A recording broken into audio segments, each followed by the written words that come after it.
Ah, ah. Quand on vous dit, ce sont les histoires incroyables. Si on vous dit que, si on ne partage pas, hein, ces histoires ici, vous n'allez peut-être pas croire que ça existe. Vous allez dire peut-être que c'est des mensonges comme j'ai voulu rencontrer moi-même là. Et aujourd'hui là, on va suivre les 13 histoires, donc les 2 histoires très choquantes des gens qui ont vécu. Cela veut dire quoi? Dans ce live ici, les filles là qui vont nous rencontrer ces 2 histoires là, elles ont vécu. Ce sont les gens qui ont vécu. Aujourd'hui là, on est assises, on va écouter les 2 jeunes filles. La première histoire, moi j'étais assise, même la deuxième histoire, j'étais assise par terre, j'ai dit, yeah, ça existe même. Ça fait peur. Ça fait trop peur. Hein? Donc, la jeune fille ici, donc, elle a ce qu'on appelle les yeux spirituels. Donc, elle voit les gens. Et elle parle avec les... Elle avait parlé avec la femme de nuit de son copain. Comme ça, conversation. Hein? Elle a parlé. Et puis la deuxième fois, ah, je vous raconte l'histoire, voyez. Alors, on va suivre cette histoire. La dernière histoire m'a fait trop mal. On a souvent tendance, oui, en Afrique, on a des oncles, des tantes, on a ce qu'on appelle famille élargie. Là où peut-être moi, je suis votre sœur, je vais prendre mon enfant, je vais dire que, ah, ma sœur ou bien mon frère, vous pouvez rester avec ma fille ou bien mon fils. Ça se passe. C'est normal en Afrique. C'est très normal que non, vous restez chez votre oncle, vous restez chez votre tante. Moi-même, je suis restée avec même la cousine de ma maman. Je suis restée avec mes tantes. Sauf que moi, je n'ai pas des oncles. Donc, ma maman, ils sont nés, c'est ma fille. Sinon, là, j'allais aussi rester chez mes oncles aussi. Mais l'histoire aujourd'hui de cette fille ici, qui était partie rester chez son oncle, et la femme de son oncle a voulu sacrifier cet enfant-là. Comment? Elle a voulu mettre l'enfant-là dans un gris-gris pour que l'enfant devienne folle. Mais ça a mal tourné. Dieu est vivant et ça a pris que sa fille. Comment ça s'est-il passé? Suivons ces 2 histoires. On se retrouve qu'à la fin. J'avais peut-être 25 ans. Vous m'entendez? Oui, vas-y, quand dire. Voilà, donc j'avais peut-être 25 ans et j'avais un copain à l'époque. Et ce copain, en fait, on se voyait de temps en temps. Et un soir, il m'a dit, bon, ben, si tu veux, tu passes chez moi. Je lui ai dit, bon, ben, ok, il n'y a pas de souci. J'avais un fils, donc j'ai laissé mon fils chez ma sœur. Et j'ai décidé d'aller passer la nuit avec lui, de dormir avec lui et tout.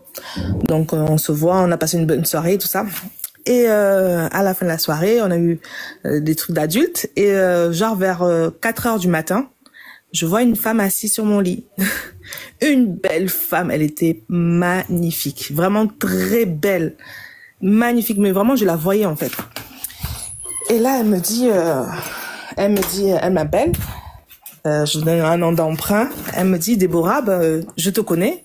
Mais sache que tu sais très bien que je ne peux pas te faire quelque chose. Mais le gars que tu es avec lui, c'est mon mari. Et moi, je la regarde, je dis, mais d'abord, t'es rentrée comment? Enfin, t'es qui? En pleine nuit, comme ça, 4 heures du matin. Ouais. 4 heures du matin, t'es là. Enfin, elle me dit, sache juste que c'est mon mari et je veux plus que tu le revoies. Et là, donc, du coup, je tourne ma tête et je réveille le gars, je dis, mais j'appelle le gars et tout, par exemple, Jackson. Je dis, Jackson, il y a une femme sur le lit, la fille, là, c'est qui? Et il me dit, mais de quoi il se réveille et tout. Et je lui dis, mais la fille qui est assise sur le lit, c'est qui? Il me dit, de quoi tu parles? Et je me retourne comme ça, la femme avait disparu. Je dis, oh.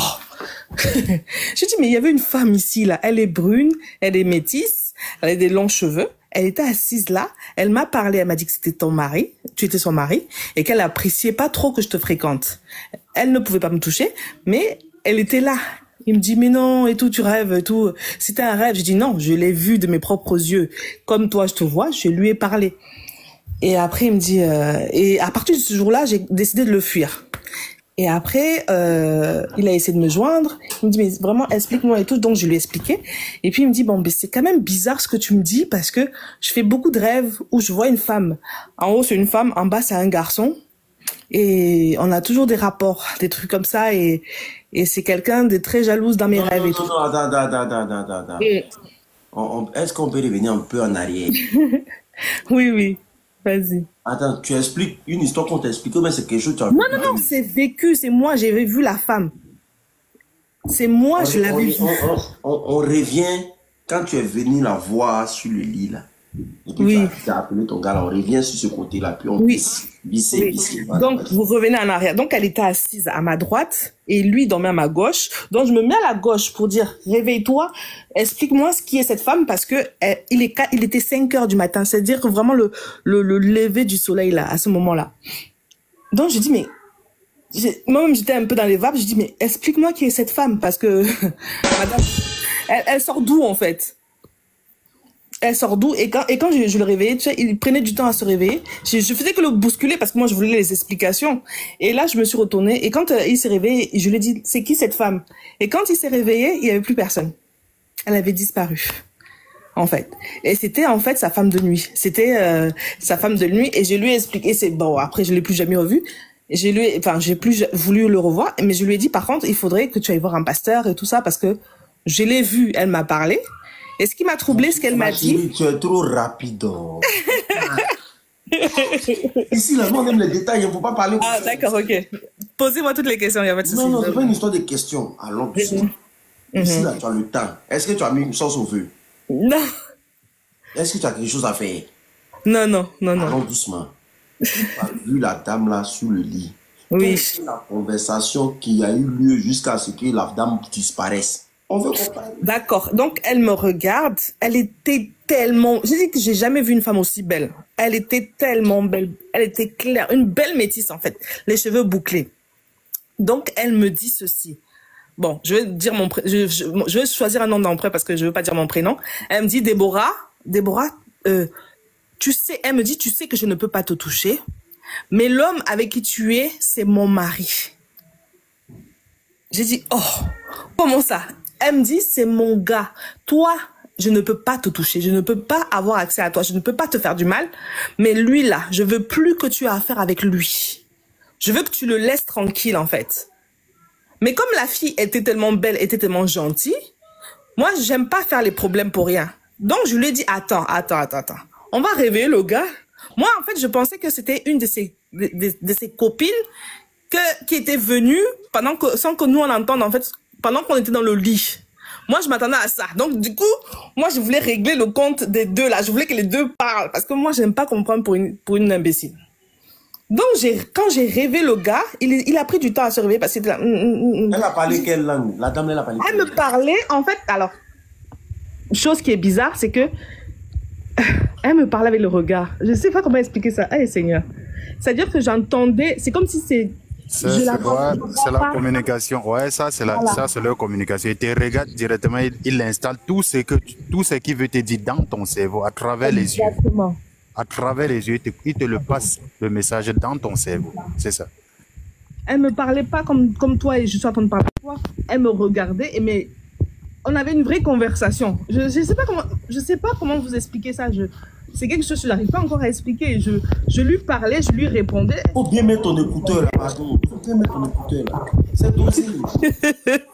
En fait, je lui parlais, elle me répondait, mais on ne parlait pas de la bouche. C'est pour ça que le garçon, lui, il n'a pas compris quand je l'ai réveillé en disant que mais tu parlais pas. Tu vois? Et je peux pas vous expliquer comment moi aussi j'ai su que je parlais pas. Mais on se parlait. J'arrive pas à expliquer. J'arrive pas à expliquer. Non, j'ai pas fui parce que pour moi... Faut pas regarder les commentaires, faut parler, faut explique l'histoire.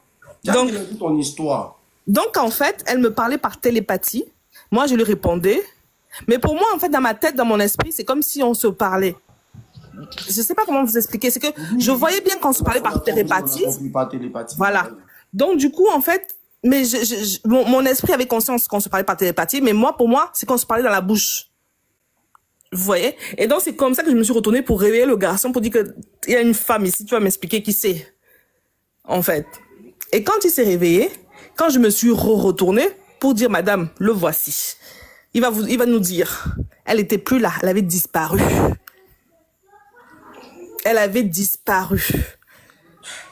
Oh. Et quand j'ai vu qu'elle avait disparu, là, à ce moment-là, parce que je venais à peine de donner ma vie à Christ, en fait.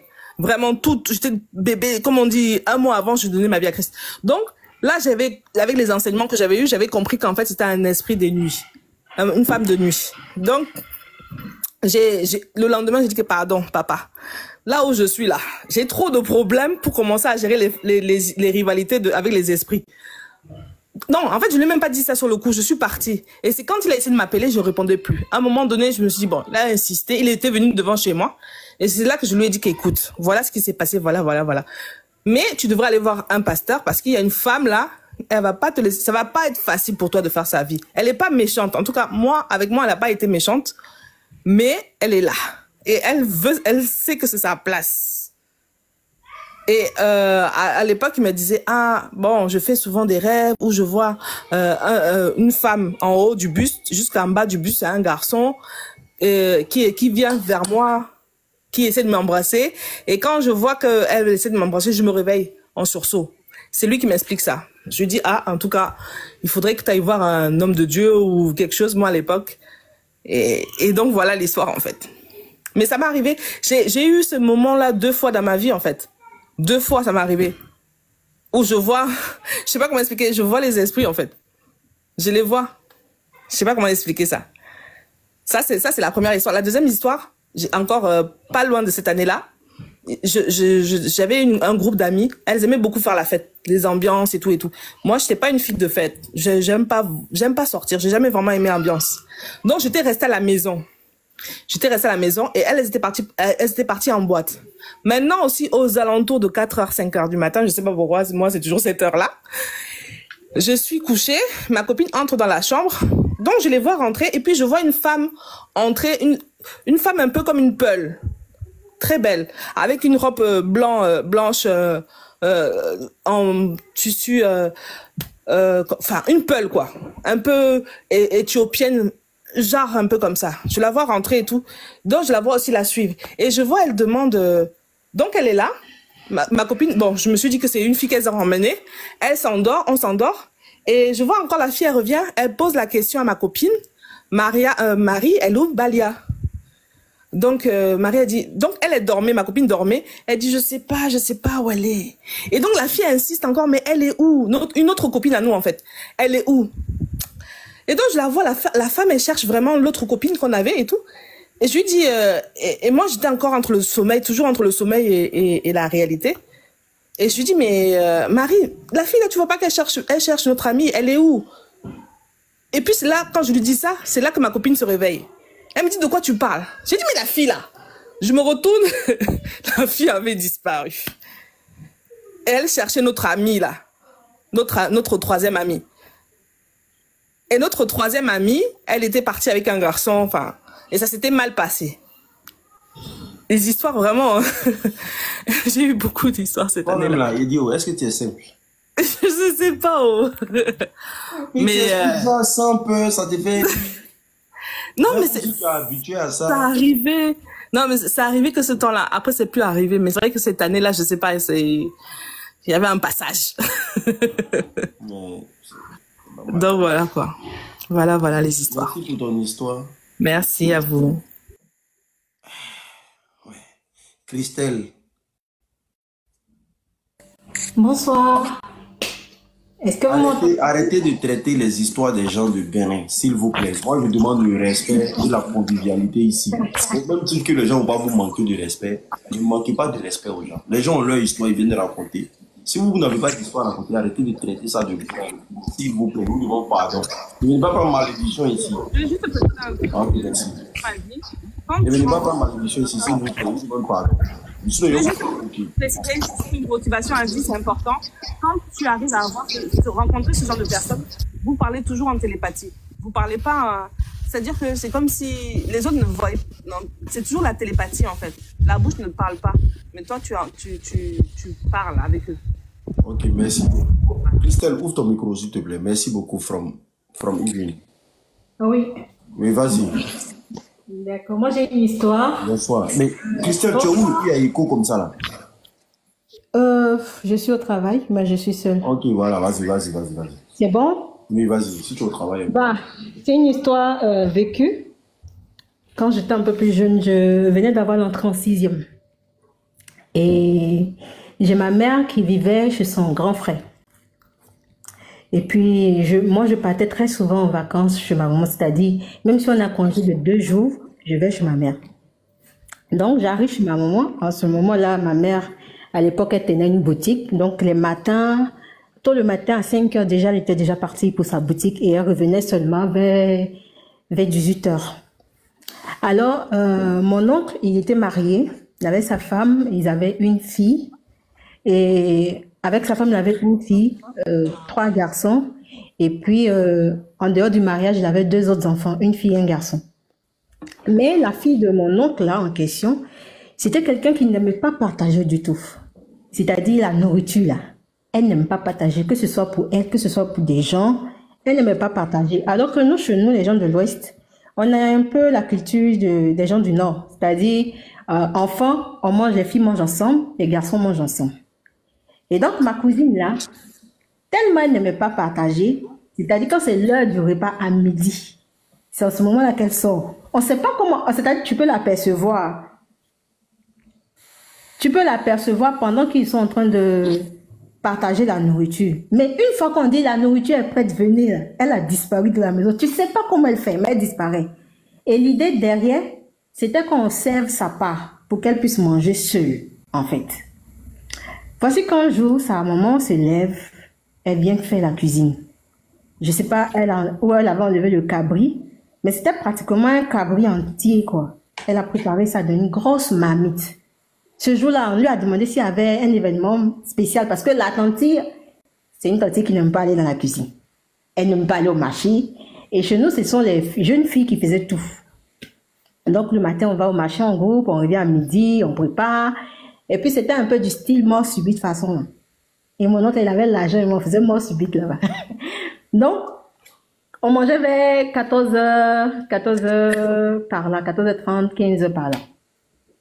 Et donc, quand ma tante finit de préparer, comment on appelle ça, le cabri en question, elle commence à servir la nourriture. Et puis, elle me dit, en parlant de moi, elle dit, ah, toi, tu es ma copine, aujourd'hui, là, je vais te servir toi seule à part. Faut même pas manger avec tes soeurs, je vais te servir à part. Bon, moi, ça m'a intriguée. Et puis, plus jeune, je ne sais pas pourquoi, mais je refusais de manger la viande de mouton et de cabri.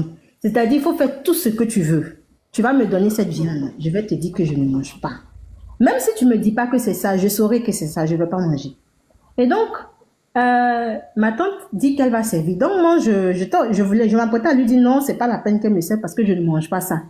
Et mes cousines m'ont fait signe. Elles m'ont fait signe pour me dire d'accepter. Comme ça, je vais leur donner. Et puis, elles vont augmenter leur part. Donc, j'ai dit OK. Et entre-temps, ce qui était bizarre, c'est que ma tante demande à mes cousines d'enlever la part de sa fille. Parce que comme d'habitude, sa fille était en train de sortir. Et c'est moi qui, cette fois-ci, je l'ai interceptée à la sortie. Puis je lui ai dit, ah, aujourd'hui, là, tu es en train de sortir. Tu n'as pas dit que quand c'est l'heure de manger, c'est là que tu sors. Aujourd'hui seulement, si tu sors là, on va tout manger. On ne va même pas te garder. Et tu vas attendre le soir quand ton père va venir là, pour manger avec lui. Donc, je pense que mes paroles là ont retenti dans la tête de ma cousine. Donc, quand elle sort, elle ne dure pas. Elle a fait peut-être 20 minutes comme ça et elle est revenue. Seulement qu'au moment où elle revenait dans la maison, ma tante avait déjà demandé aux autres de servir pour sa fille. Et moi, elle me dit d'attendre. Elle rentre dans leur chambre et c'est là-bas qu'elle va servir ma nourriture. La nourriture qu'elle dit qu'elle va me donner à moi seule. Elle va servir ça dans sa chambre. Alors qu'elle a servi la nourriture à tout le monde dans la cuisine. Moi, ça m'a paru bizarre. Et puis je me suis dit, non, au lieu de me servir, là, tu sais que ta fille est sortie, vaut mieux servir pour ta fille. Pourquoi est-ce que tu veux, moi, spécialement me servir à part? Et en plus, tu ne sers pas dans la cuisine devant tout le monde, mais tu vas dans ta chambre pour me servir. Ironie du sort. Quand elle m'appelle dans sa chambre, je prends la nourriture. Au moment où je suis en train de ressortir de la chambre, c'était un couloir. Il y avait un couloir qui menait à leur chambre. Et après, il y avait un autre couloir qu'il fallait emprunter pour sortir maintenant dans l'arrière-cour. Et donc, En sortant de sa chambre, j'arrive à l'intersection du couloir de leur chambre et du couloir qui mène à l'arrière-cour où mes cousines étaient en train de manger. Et je croise sa fille. Dès que sa fille me voit, elle saute sur le plat. Ah, c'est ma nourriture du jour, c'est ma part, vous avez enlevé. Et puis, instinctivement, j'ai dit oui, c'est ta part, ta maman dit de te donner.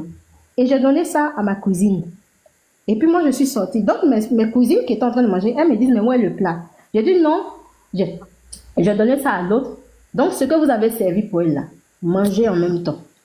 Donc, mes cousines ont renversé ce qu'elles avaient servi pour sa fille et elles ont mangé. Donc, le plat qu'elle m'a donné à moi dans sa chambre, c'est sa fille qui a mangé. Une semaine après, disons 2 semaines après, comme ça, dans mes balades, souvent quand j'avais pas cours les après-midi, j'aimais me cacher pour aller chez ma maman. Donc, je passais toujours à la maison d'abord, familiale, avant d'aller à la boutique de ma maman. Donc, quand j'arrive, la maison est vide. Il n'y a personne. La porte n'était pas fermée. Il n'y avait personne dans la maison. Donc, je suis ressortie et puis je suis allée chez ma maman. Donc, quand j'arrive chez ma maman, je lui dis, ah, maman, quand je venais là, je suis passée par la maison, mais il n'y avait personne. Elle me dit, ah, ton oncle a chassé tout le monde. Je dis, chassé tout le monde, hein? Elle dit, oui, il a chassé toutes tes cousines, il a chassé tout le monde. Je dis, ah, mais qu'est-ce qui s'est passé? Il m'a dit, non, sa fille est devenue folle. Je dis, pardon? Il dit, non, que sa fille est devenue folle. Et qu'on l'a internée à l'hôpital psychiatrique de Benjerville. Et jusqu'à aujourd'hui, plus de 30 ans, c'est-à-dire presque 40 ans, ma cousine est folle jusqu'à aujourd'hui. Donc, du coup, en réalité, moi, j'ai déduit que le plan en question que sa tante et sa mère était en train de me donner, c'était en fait un plat pour moi me rendre folle. C'est une histoire vécue, authentique. Et jusqu'aujourd'hui, ma cousine, et ce qui moi me fait un peu mal, c'est que ma cousine, c'était un enfant très brillant. C'est-à-dire, on était petite, tu aurais cru que la petite était née en Europe, qu'elle avait grandi là-bas. Elle gressaillait même plus intelligente qu'elle qui meurt. Et quelque temps plus tard, ils ont cherché à avoir des solutions pour savoir pourquoi est-ce qu'elle ne guérit pas, tout ça. Et ils sont allés chez un homme de Dieu. Sa maman l'a accompagnée. De ce que j'aurais appris, hein, on m'a rapporté l'histoire. On m'a dit que sa mère l'avait conduit chez un homme de Dieu. Et on dit que cet homme de Dieu-là, c'est un exorciste. Donc, il prie pour délivrer les gens. Et qu'arrivé là-bas, à l'entrée déjà, il a intercepté sa maman pour dire, ce que tu as pris pour venir, il faut laisser ça là-bas. Et quand ils sont rentrés, il paraît qu'il a dénoncé sa maman directement. Mais tu sais pourquoi ta fille est comme ça, il faut dire la vérité pour qu'elle soit libérée. Sauf que jusqu'à aujourd'hui, sa mère refuse de dire la vérité, donc sa fille est toujours folle. Et donc à cette période-là, elle avait abandonné sa fille dans le centre de prière. Là. Les gens là-bas ont dû mener des recherches pour pouvoir retrouver la maison de la fille et puis l'amener chez son papa, quoi. C'est-à-dire, elle savait où elle avait laissé sa fille, mais elle faisait croire aux gens que sa fille était perdue. Donc, du genre, non, il y a des histoires, hein.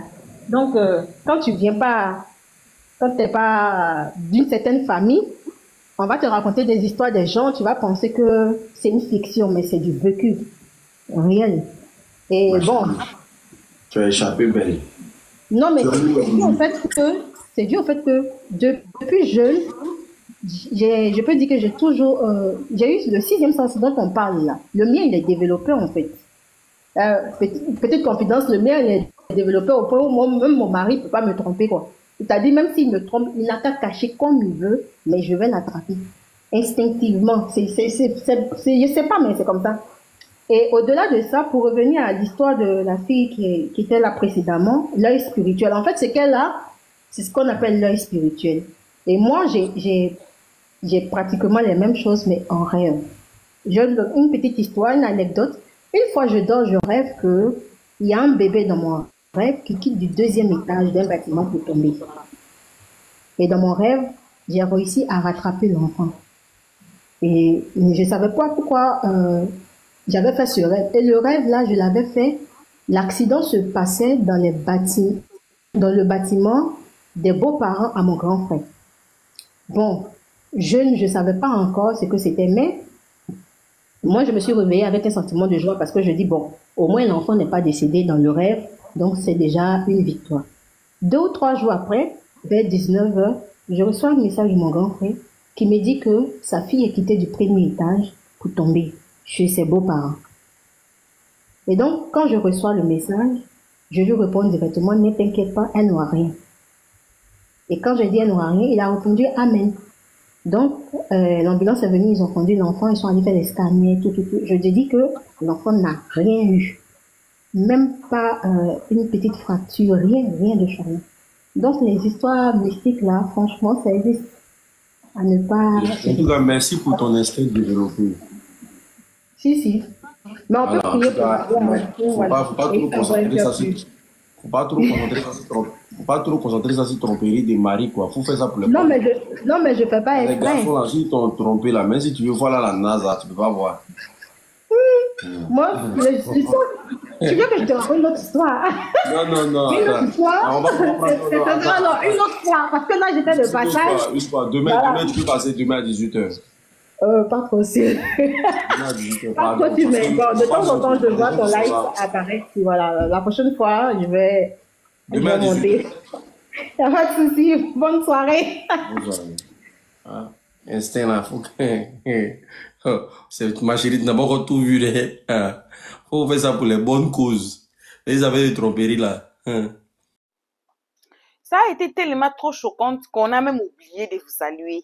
Vous voyez comme à tel point c'était trop choquant. Alors, c'est pas encore fini, c'est pas encore trop tard de vous saluer. Donc, on vous salue. Peu importe qui vous êtes, peu importe l'endroit que vous vous trouvez, on vous envoie vos salutations. Si vous êtes nouveau ici sur notre chaîne Buzz Info TV, faites-vous d'abord abonner, cliquez sur la cloche de notification pour ne pas rater nos prochaines vidéos. Les histoires incroyables comme ça, comme on vient de suivre ici. Les histoires très choquantes comme ça. Ce qui m'a fait trop mal, c'est la dernière histoire. C'est vraiment la dernière histoire. Un enfant d'autrui. Hein? Toi, tu as tes enfants, hein? Tu prends tes enfants, tu gardes tes enfants. Mais c'est l'enfant d'autrui que tu vas aller sacrifier. C'est l'enfant d'autrui que tu vas aller faire du mal. Mais pourquoi tu ne prends pas tes enfants? Mais si aussi quelqu'un fait ça à tes enfants là, ça sera comment? C'est bon. Il faut que ça soit bon, non? Parce que si tu es là, tu raisonnes à faire mal aux enfants d'autrui. Si le même mal là que tu raisonnes, ou bien que tu as fait, ou bien que tu veux faire aux enfants d'autrui là, on te fait ça, comment tu vas sentir? Il faut aussi des fois se mettre à la place des autres, sentir ce que les autres sont, ou bien sentir avant de faire quelque chose à ce là. Hey, si j'ai fait comme ça à cet enfant ici, ses parents vont sentir comment? Mais je vous dis toujours, il y a des gens qui ont de cœur de pierre, qui vont toujours s'asseoir en vouloir du mal aux autres, aux enfants des autres. Aïe, il y a plein des histoires ici chez nous, non? Même notre histoire qui vient de passer de petits garçons. Allez regarder cette histoire de ces petits garçons qui s'est sacrifié pour l'amour du foot. Il a perdu sa vie, il a perdu sa dignité, il a perdu tout. Ses parents ont perdu. Le monsieur était en prison, mais à 30 ans, oui, il est en prison, mais leur enfant était mort. Ils ont perdu. Vous voyez, donc il y a des gens qui ont vraiment de cœur de pierre. Les gens qui ont ce qu'on appelle en anglais evil hearts.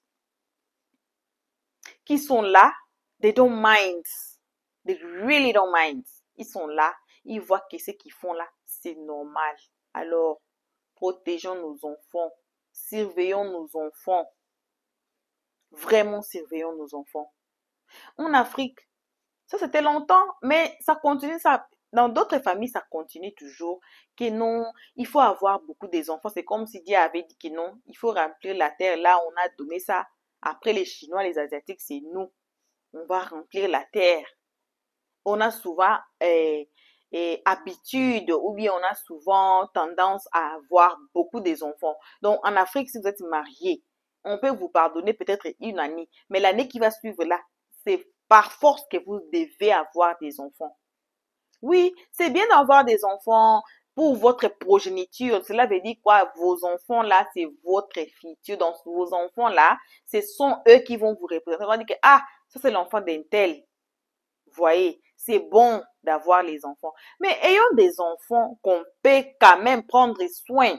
On ne peut pas avoir, comme je disais auparavant là, nos parents avaient tendance d'avoir 10 enfants, 6 enfants, 15 enfants. Vous allez voir dans d'autres familles, il y a tellement des enfants. C'était comme une richesse. Là, on comprend pas, très tôt longtemps là, hein, très longtemps là, c'était quoi? Les enfants, quand vous avez beaucoup des enfants, les enfants partent au champ, vos enfants vont vous aider et tout et tout et tout. Mais au jour d'aujourd'hui là, les enfants sont devenus comme un fardeau, hein? Alors, les enfants ne partent plus au champ aujourd'hui, excepte dans des villages faits fond là. Même dans des villages normaux, les enfants partent à l'école. Les enfants ne partent plus dans des champs et aider leurs parents à cultiver, à récolter et tout et tout et tout. Désolé pour les bruits, hein, ça c'est mon boss qui est là. Alors, au jour d'aujourd'hui, on prend soin de l'enfant. Donc, l'enfant là, c'est pas notre camarade qui nous on part au champ, les enfants aussi partent au champ. Non. Aujourd'hui, là, les enfants partent à l'école, les enfants apprennent et tout et tout. Les enfants passent, je peux dire, 12 ans jusqu'à l'âge adolescence à aller à l'école. Alors, on ne peut pas compter sur les enfants. C'est pas comme auparavant. Là, vous allez voir un enfant de 8 ans, un enfant de 10 ans au champ, un enfant là de 6 c'est combien là, 6 c'est quel âge là, en train de vendre, en train de faire. Non, c'est pas aujourd'hui. Alors, essayons d'avoir les enfants. Maintenant, quand ça a été les périodes de shifting, comme on dit en anglais, shifting, du période là d'avoir beaucoup des enfants comme héritage, ou bien comme quoi, comme on dit quoi encore en français là? Héritage ou bien comme bon, passons seulement, les mots m'échappent. Donc, on passe de ces moments-là au moment où on traverse donc shifting from that time au temps où les enfants maintenant devaient arrêter à aller au champ, arrêter à aller vendre ou bien aider leurs parents, encore que ce soit là, de là à aller à l'école. Les enfants qui sont nés ou bien les enfants qui sont grandis dans le période là, ils ont souffert. Pourquoi? Parce que les parents maintenant se retrouvent avec, disons, 6 enfants, 7, 8, 9, 10. Alors les enfants qui doivent maintenant aller à l'école, imaginez-vous ça, les enfants qui doivent aller à l'école, à part partir à l'école là, partir à l'école cela veut dire quoi? En Afrique là, à part l'Afrique du Sud qui est l'école c'est presque au Félé, c'est presque gratuite. Comment? Parce que dans les écoles qu'on appelle les écoles de l'État, c'est presque gratuit. On vous fait payer, mais c'est vraiment minimum. En l'Est, vous allez dans des écoles privées. Dans les écoles privées, là où même vous allez sentir, là où vous allez même payer, même vous allez sentir le lourd. Donc, c'est lourd. Comme on dit, c'est lourd. Mais dans les écoles de l'État, là, on paye vraiment minimum. Et ici, en Afrique du Sud, si vous ne payez pas, quel que soit privé, quel que soit l'école de l'État, on ne chasse pas les enfants. On ne chasse pas les enfants. Alors que dans d'autres pays d'Afrique, moi, j'ai marché un peu en Afrique, là, surtout centrale, là, jusqu'au sud. J'ai marché un peu. On chasse les enfants. On chasse les enfants. Donc, vous ne payez pas. Votre enfant est dehors. Commençons par me payer à moi-même. Vous ne payez pas là. 3 mois, vous ne payez. Votre enfant est dehors. Même s'il est dans quelle classe ou elle est dans quelle classe. Même si aux humanités primaires, on chasse votre enfant. Alors, vous allez vous retrouver avec 5 enfants, 6, 7, 8, 9, 10, 15 enfants que vous devez envoyer à l'école. Vous devez aussi nourrir, sans compter les habillements, les outils de l'école. Donc, tout là. C'est lourd. Alors, les enfants là, je peux dire même, ont survécu des histoires très graves. Comment?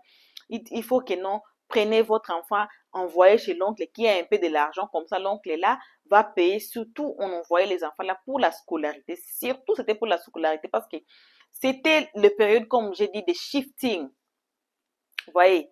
Ici en Afrique du Sud, si vous êtes ici, en Afrique du Sud, vous allez me dire dans les comment section. Si votre enfant passe une année à la maison sans aller à l'école, on peut vous arrêter. C'est presque arrivé dans ma famille. Pourquoi? Parce que les périodes de Covid, là, on a dit que non, notre enfant n'est pas à l'école. Sinon, là, moi, j'étais à Sainte, j'ai donné même naissance pendant Covid, là. J'ai dit que, l'enfant, là, va aller mener Covid à l'école. Elle va amener ici. Vous connaissez les enfants, non? Et ils vont s'échanger des masques, ils vont pas laver les mains. Période là, on avait peur. Et j'ai fait comme ça pour venir trouver l'école après Covid.